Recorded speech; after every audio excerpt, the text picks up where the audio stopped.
5 साल भारतीय जनता पार्टी वालों से लगातार लड़े और अब जब हमने फसल बो दी, फसल तैयार हो गई, फसल काटने के टाइम पे हमारे कार्यकर्ताओं का मनोबल नहीं गिरेगा किसी कीमत। एग्जिट पोल 100% गलत साबित होंगे और इतिहास गवाह है कि पिछले 2-4-10 चुनावों में हमेशा से गलत साबित।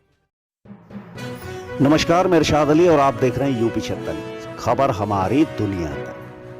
उत्तर प्रदेश में सभी चरणों की वोटिंग के साथ ही विधानसभा चुनाव खत्म हो गए, जिसके बाद अब अलग अलग चैनलों पर एग्जिट पोल के जरिए माहौल बदलने का कार्य चल रहा है, जिससे सट्टा बाजार गर्म हो गया है। परंतु क्या इन चैनलों के एग्जिट पोल के दावों पर भरोसा किया जा सकता है? क्या हम ये मान सकते हैं कि ये कितने सही और कितने सटीक साबित होंगे? खैर, आगे की बात बाद में करेंगे। पहले सुनते हैं सपा जिलाध्यक्ष नदीम अहमद फारूकी को। जिलाध्यक्ष समाजवादी पार्टी फर्रुखाबाद अपने जनपद के समाजवादी साथियों से आह्वान व अपील करता हूं कि दिनांक 10 मार्च को विधानसभा चुनाव की मतगणना होना है।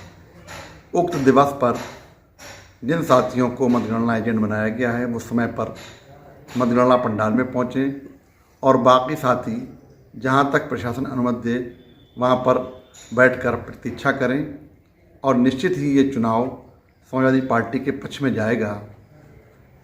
मतगणना से पूर्व जो विभिन्न चैनलों द्वारा जो दर्शाया जा रहा है ये पूरी तरह से भ्रामक है और भ्रांति फैलाने के लिए किया जा रहा है।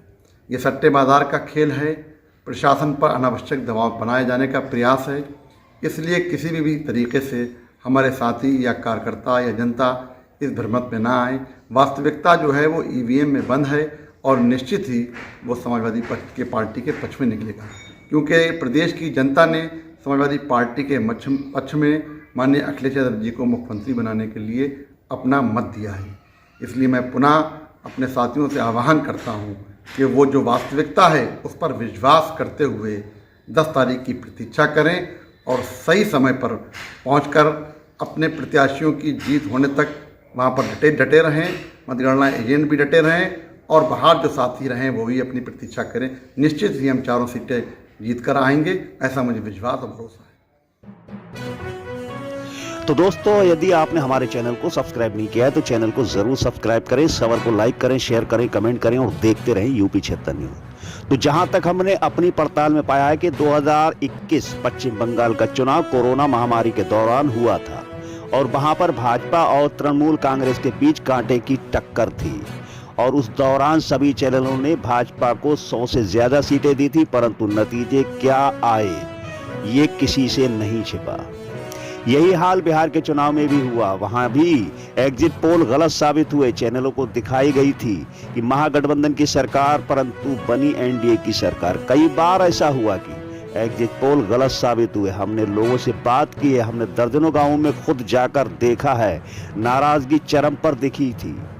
मुलायम सिंह यादव को लिए कभी यादव और मुस्लिम ने मिलकर इतना वोट नहीं डाला जितना इस बार अखिलेश यादव के लिए वोट डाला है। वह क्या सब आंखों का धोखा है? गांव-गांव में दलित अखिलेश की बात कर रहे थे, ये सब क्या धोखा है? जिस जिले में भी जनता से बात की गई, जनता ने बताया कि कांटे की टक्कर है, भाजपा को बड़ा नुकसान होगा। परंतु चैनल उन्हीं जिलों में 1-2 सीट और ज्यादा बता रहे हैं। तो कोई बात नहीं, तो सिर्फ यही समझ में आ रहा है कि ये खेल है, ये सट्टा बाजार है। तो आइए अब हम आपको लेकर चलते हैं सपा नेता डॉक्टर सुबोध यादव के पास। उनसे हमारे सहयोगी की क्या बात हुई, जरा आप भी गौर से सुनिए। गवाह है इस बात का कि हमेशा से एग्जिट पोल गलत साबित हुए हैं। चाहे पश्चिम बंगाल का चुनाव रहा हो, चाहे हरियाणा का चुनाव रहा हो, चाहे बिहार का चुनाव रहा हो, चाहे राजस्थान या लोकसभा चुनाव में भी आप देखिएगा। अटल बिहारी जी 2004 की बात है, उस समय भी दिखा रहे थे कि वो बहुमत में आ रहे हैं, लेकिन स्थितियां उलट हो गई थी। और अभी रिसेंटली सबसे बड़ा उदाहरण ममता बनर्जी जी के पश्चिम बंगाल का है। वहाँ 183 सीटें दिखा रहे थे बीजेपी को और मात्र 90 सीटें दिखा रहे थे ममता बनर्जी जी को, क्योंकि 2/3 बहुमत ममता बनर्जी जी आए। मुझे लग रहा है उत्तर प्रदेश का भी हाल पश्चिम बंगाल जैसा होने जा रहा है। ये तो आप इसकी गहराई में जाइए, अगर आप इसकी गहराई में जाएंगे तो आप ये पाएंगे कि ये एग्जिट पोल इस तरह से क्यों मैनिपुलेटेड किए हैं। शेयर मार्केट लगातार डाउन चल रहा है, रूस और यूक्रेन की लड़ाई चल रही है, लगातार डॉलर पर बैरल बढ़ता जा रहा है, $140 प्रति बैरल हो गया है क्रूड ऑयल। तो ये महंगाई लगातार बढ़ रही। उधर ये ब्यूरोक्रेसी पर प्रेशर बनाने के लिए कि जो कम अंतर की सीटें हों, हम गवर्नमेंट बनाने जा रहे हैं, वहां पे कुछ बेईमानी कराने की नीयत से, या हमारे समाजवादी पार्टी के कार्यकर्ताओं का, काउंटिंग एजेंट्स का मोरल डाउन करने के उद्देश्य से, ये एक मॉल प्रैक्टिस है। जो कि ये तो देखिए ऐसा है, ये जितने न्यूज चैनल्स हैं सारी लिस्टेड कंपनीज हैं, और सब लिस्टेड कंपनीज की पिछले 2 हफ्तों से बैंड बजी हुई है। शेयर मार्केट 54,000 के भी नीचे चला गया, 7 महीने के निचले स्तर पर चला गया। ये शेयर मार्केट को उठाने की उनकी एक कवायद है। मुझे लग रहा है इसमें भी वो सफल नहीं होंगे। ब्यूरोक्रेसी तो प्रेशर में आने नहीं जा रही है कि 99% ब्यूरोक्रेसी इस मोड में आ गई है कि समाजवादी पार्टी सरकार बनने जा रही है और फेयर इलेक्शन